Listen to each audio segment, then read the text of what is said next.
Si echamos la vista atrás en el tiempo, unos 15 o 20 años, recordaréis un componente que ahora no está en la ecuación que es la Fórmula 1, y es los repostajes. Los repostajes empezaron en la década de los 80, cuando el equipo Brabham se dio cuenta de que podía completar un gran premio de una forma más rápida si llenaba el tanque más o menos a la mitad y hacía una parada intermedia. Y eso abrió la veda y desde entonces pues la Fórmula 1 empezó a experimentar con los repostajes hasta el año 2010, cuando la organización decidió prohibirlo. Bueno, los prohibió a finales de 2009, en 2010 ya no se podían hacer repostajes de combustibles durante una carrera. Desde aquel momento mucha gente ha planteado si fue buena idea quitarlos e incluso si deberían de volver a ser un componente de la Fórmula 1 actual. Y eso es lo que queremos tratar en este vídeo. En primer lugar os voy a explicar por qué se decidió quitar y después vamos a analizar si a día de hoy tendría sentido traerlos de vuelta y qué aportarían a la competición en caso de hacerlo. Vayamos primero con la primera pregunta que hemos planteado, valga la redundancia. ¿Por qué la Fórmula 1 decidió quitar los repostajes a partir del año 2010? Pues hubo varias razones, digamos, pero principalmente dos. La primera de ellas fue la seguridad. Los repostajes son procesos complejos en los que se inyecta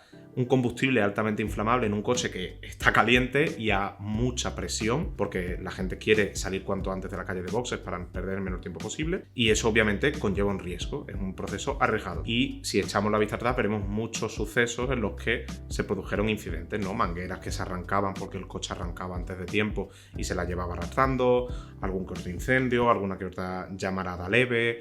En fin, eran procesos que conllevaban ciertos riesgos. Y en segundo lugar tenemos el tema de los costes. Jean Todt, el que fue máximo responsable de Ferrari y también presidente de la FIA hasta hace muy poquito, estimó el coste en unos 50.000 euros al año. Pero la BBC dijo, según fuentes cercanas a la competición, que realmente el coste era muchísimo más alto.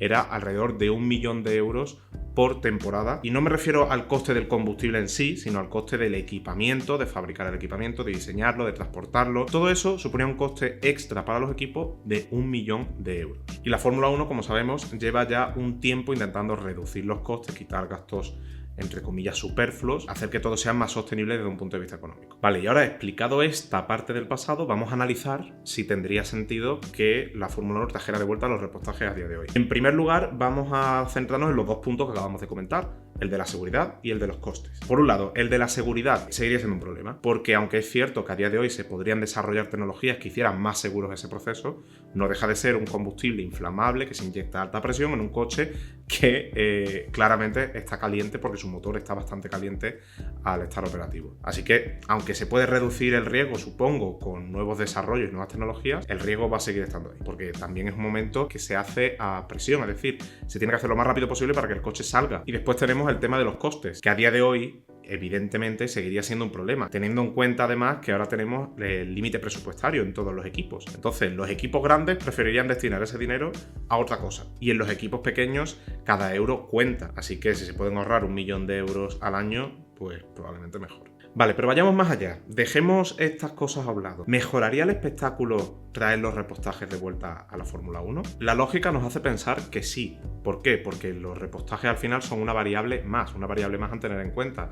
Los equipos podrían jugar con la cantidad de combustible que llevan en el coche para hacer diferentes estrategias en pista. A todos se nos viene a la mente, por ejemplo, el Gran Premio de Francia de 2004, en el que Ferrari y Michael Schumacher hicieron una estrategia de 4 paradas que en cierto modo marcó historia, y de esa forma lograron superar al Renault de Fernando Alonso. Y también recordaréis esos años en los que los ingenieros intentaban adivinar cuánto combustible llevaban sus rivales, contabilizando el tiempo que estaban parados en los boxes. Por lo tanto, meter esto en la ecuación, pues obviamente representa una variable más. Pero la pregunta clave aquí es, ¿cuánto impacto tendría realmente meter esa variable en la ecuación? ¿Cuánto juego daría realmente? ¿Cuánto cambiaría el panorama del espectáculo de la Fórmula 1 actual? Pues a pesar de que va en contra de lo que la lógica y los recuerdos del pasado quizás nos hacen pensar, realmente el impacto que tendría a día de hoy sería bastante más pequeño del que nos imaginamos.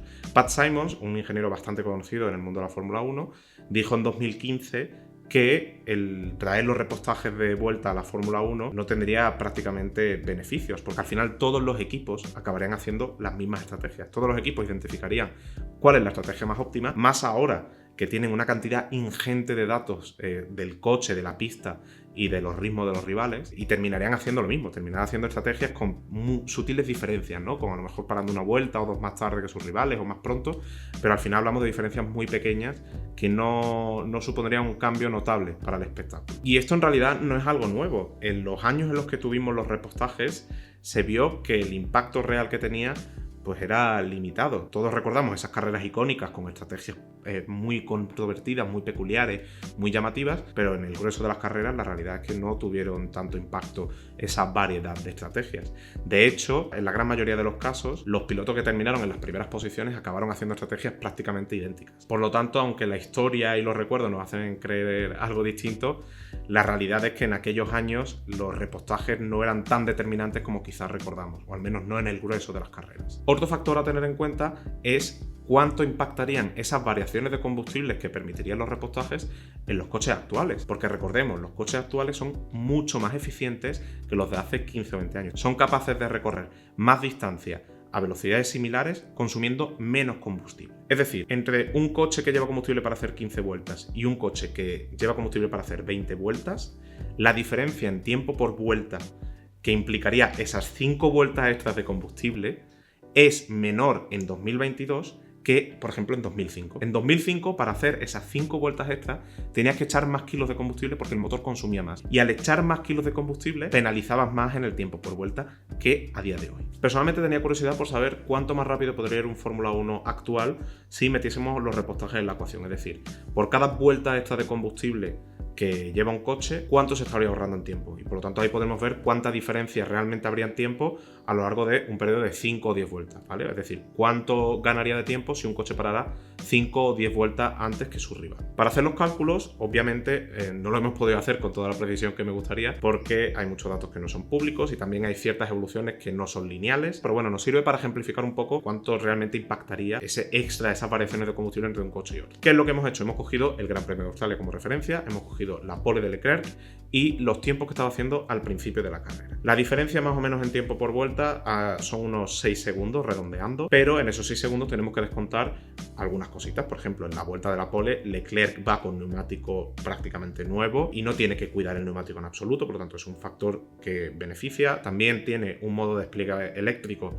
que permite descargar la batería probablemente en mayor cantidad que en las primeras partes de la carrera, y también puede utilizar el DRS sin problemas cuando en las primeras vueltas de la carrera obviamente no puedes hacerlo a menos que haya superado la tercera vuelta y que esté a menos de un segundo del coche delante, cosa que no era el caso. Así que teniendo en cuenta esos factores, pues reducimos la distancia realmente entre un tiempo y otro a unos 3-4 segundos. Podríamos decir que esos 3-4 segundos son realmente la diferencia que marca el combustible. Es decir, la diferencia entre el tiempo que marca al principio de la carrera, donde va con el tanque lleno, y el tiempo que marca en la pole, que lleva el tanque prácticamente vacío. Vale, los tanques de los Fórmula 1 tienen una capacidad de unos 110 kilos, ¿vale?, de combustible, pero no siempre van llenos al 100% de las carreras. Así que vamos a asumir que en Australia lo llevaban a 100 kilos, ¿vale? Esto realmente no tiene ninguna base, pero lo vamos a hacer así y también de paso simplificamos el cálculo. 100 kilos de combustible entre 58 vueltas nos sale a 1,72 kilogramos por cada vuelta de consumo. Si esos 1,72 kilogramos por vuelta los juntamos con los 3-4 segundos que hemos dicho de diferencia entre la vuelta que marcó Leclerc al principio de la carrera y la vuelta que hizo en pole, nos sale que la diferencia en tiempo por vuelta por cada vuelta de combustible extra que llevas, es decir, por cada 1,72 kilos extra que llevas en el coche, es 0,04 segundos. Por lo tanto, si llevas combustible para 5 vueltas más que tu rival, serías unas 2 décimas y pico más o menos más lento que él por cada vuelta. Todos estos cálculos, insisto, y como habéis visto porque los he ido explicando, son bastante superficiales, tienen imprecisiones porque hay muchos datos que no sabemos la evolución real del consumo del coche, no sabemos realmente qué carga de combustible llevaba Leclerc al inicio de la carrera, etc. Pero sí que nos sirven para hacernos una idea de la diferencia que habría si, por ejemplo, un coche lleva 5 vueltas más de combustible que su rival. Por lo tanto, aunque es cierto que los repostajes darían pie a estrategias un poco distintas, la realidad es que el impacto que eso tendría realmente en el espectáculo, en las diferencias en los equipos, sería relativamente pequeña. Y bueno, uno podría decir, bueno, pero que los repostajes existieran permitiría a los pilotos apretar más durante la carrera porque no se tienen que preocupar del combustible que les queda en el tanque. Y sí, es cierto que eso podría darse el caso, aunque tendrían que modificar los límites de consumo de combustible, es decir, el límite que impone la FIA y que regula el flujo de combustible hacia los motores, pero esto también tiene su parte negativa, sus contras, que realmente tienen más peso.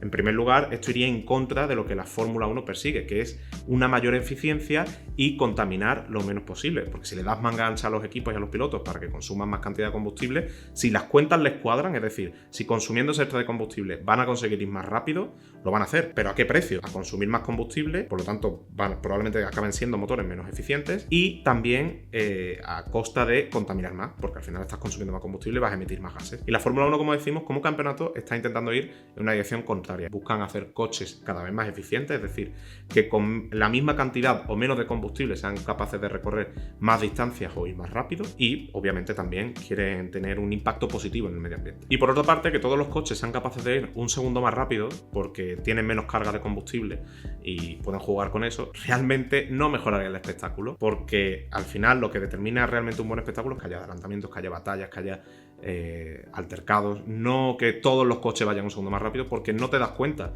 realmente solo te darías cuenta en la tabla de tiempos. Por lo tanto, teniendo en cuenta todo esto que hemos comentado, la conclusión es la siguiente, es bastante obvia: los repostajes no tendrían el impacto en el espectáculo que mucha gente cree que tendría. Sí, en algún momento puntual, alguna persona que a lo mejor sale un poco rezagada puede jugar con la estrategia y terminar más adelante gracias a esto, pues podría darse el caso, como también se dio el caso en el pasado de que vimos algunas carreras en las que este tipo de estrategias, jugando con el combustible, tuvieron un papel clave en el desenlace de la carrera, ¿no? Pero hablamos de casos concretos. En el grueso de las carreras, el traer de vuelta los repostajes, no hay evidencia de que mejorase el espectáculo. Y en cambio sí que iría en contra de los principios que defiende la Fórmula 1, aumentaría los costes, tendría, digamos, ciertas dificultades a nivel de seguridad, etc. Por lo tanto, salvo que cambien las cosas en el futuro y tengamos una Fórmula 1 completamente distinta a la que tenemos ahora, no tiene pinta de que los repostajes tengan lugar, al menos a corto y medio plazo, en la Fórmula 1. No tendría sentido traerlos de vuelta. Si quieres decir cualquier cosa sobre este vídeo, si estás de acuerdo, si no estás de acuerdo, si quieres contraargumentar, si tienes que hacer alguna crítica constructiva, lo que sea, siempre es bienvenido, lo digo en todos los vídeos, siempre que sea desde el respeto. De verdad, vía libre para poner lo que queráis en los comentarios, porque yo además les presto muchísima atención. Y si te ha gustado este vídeo, obviamente os invito a que le deis me gusta. Si no os ha gustado, pues bueno, me da mucha pena, pero también sois libres de darle al no me gusta. Y si queréis ver más vídeos como este, por favor, no olvidéis suscribiros a este canal, porque obviamente van a seguir llegando contenidos como este. Y eso ha sido todo por hoy. Yo soy Nicolás Rivera y nos vemos en la próxima. Adiós.